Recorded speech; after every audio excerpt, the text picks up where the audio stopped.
माझ्या प्रिय बालमित्रांनो, आज आपण शिकणार आहोत पाठ क्रमांक 3, ज्याचं नाव आहे अन्न हेच परब्रह्म. बरं, मला सांगा, आपल्या सगळ्यांना अत्यावश्यक असणारी गोष्ट कोणती? जसं अन्न, वस्त्र, निवारा या तीनही गोष्टी लागतात. तर आपल्याला प्रत्येकदा भूक लागते की नाही? मला भूक लागली, मला भूक लागली असं तुम्ही म्हणत असता. जसे अन्न ही आपली अत्यंत महत्त्वाची गरज आहे, तसंच अन्न वाया जाऊ नये याची काळजी पण आपण घ्यायला पाहिजे. आपल्या घरी तेवढं शिजायला पाहिजे जेवढं आपल्याला आवश्यक असतं, आणि आपल्या पानात आपण तेवढंच घ्यायला पाहिजे जेवढं आपल्या पोटाला लागतं. तर आज आपण पाहणार आहोत अन्न हेच परब्रह्म असा आशय असलेला हा एक पाठ. स्वरा घरात सगळ्यांची लाडकी होती. त्याचं कारणही तसंच होतं.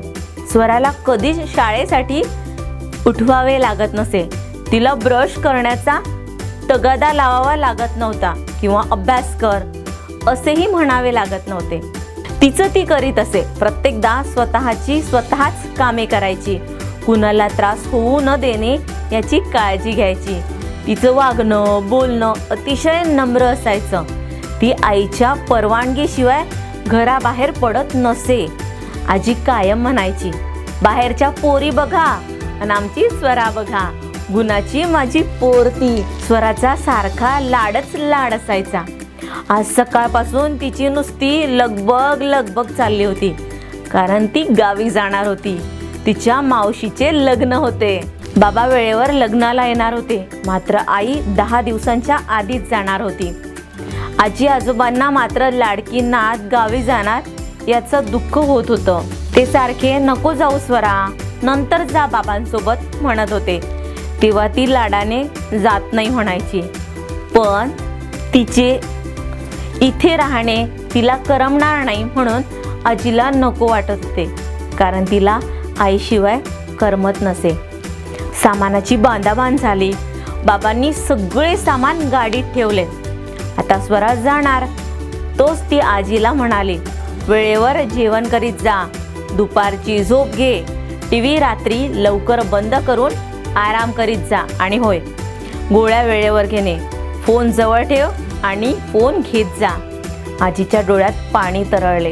किती वेळपर्यंत ती गेली त्या वाटेकडे आजी डोळे लावून बसली होती. आपली नात आपली किती काळजी घेते याचे त्या आजीला फारच नवल वाटत होते. स्वराचं सगळंच वेगळं होतं.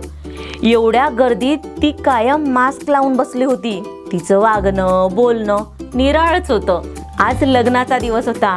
नवरी एवढी छान दिसते, तसाच मेकअप मलाही पाहिजे असे ती आईला म्हणाली. दिसायला गोड, वागणे गोड, त्यामुळे स्वरा सगळ्यांमध्ये उठून दिसायची. नवरा मुलगा मोठ्या हुद्द्यावर नोकरीला होता. त्यांच्यासोबत ते कित्येक मित्रमंडळी आणि नातेवाईकांचा गोतावळा घेऊन आले होते. लग्न लागले. जेवणाचे बुफे सुरू झाले. जिकडे बघावे तिकडे जेवणाची गर्दी दिसत होती. लोक जितकं अन्न ताटात घेत त्यातलं बरंच अन्न पुष्ट व वाया जात होतं. जेवणं बरीच आटोपली होती. फक्त नवरदेवाकडची काही लोक राहिली होती. ते जेवण न करता थांबले, कारण पोळ्या संपल्या होत्या. कणिक विकत आणून पोळ्या करायचा निर्णय घेतला. परत स्वयंपाकाला सुरुवात झाली. नवरदेवाकडची मंडळी रागात होती. सर्वांची जेवणं झाली नाहीत. चपात्या संपल्या कशा, आमची जेवणं राहिली यासारख्या गप्पा करीत होती. आधीच इतकं अन्न वाया गेलं की खाणे कमी आणि वाया जास्त घालवले होते. नवरी मुलीकडचे हळहळत होते. अन्नाची नासाडी केल्याशिवाय जेवल्यासारखे वाटत नाही असे काही मुले म्हणाले. आता मात्र नवरीच्या बाबांचा तोल गेला. ते म्हणाले, अन्न हे परब्रह्म. लग्न लागले, चांगले जेवण करा, अन्नाची नासधूस का करता? आता तो राग इकडे पोहोचला. वातावरण अधिकच तापले. नवरा मुलगा व मुलगी दोघेही चिंतेत होते. अन्न वाया घालवणे फार महागात पडले होते.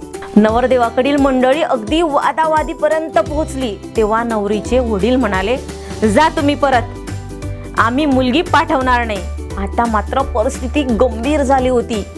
आजोबा खूप चिडले असे स्वराला दिसले. स्वरा आजोबाकडे आली आणि म्हणाली, आजोबा, अहो, मावशी आणि काकांचा यात काय दोष? अन्नाची नासाडी तर इतर नातेवाईकांनी केली. त्यांना अन्न हेच परब्रह्म समजत नाही तर ते अन्नाचा आदर करतील कसे? पण तुम्ही रागावू नका, मावशीला जाऊ द्या. आजोबांचे हृदय परिवर्तन झाले. पुढे नवरा नवरी सुखाने नांदू लागले. मात्र मंगल कार्यालयात कायमस्वरूपी एक पाटी लावण्यात आली. पानात तेवढेच घ्या जेवढे तुम्हाला हवे आहे.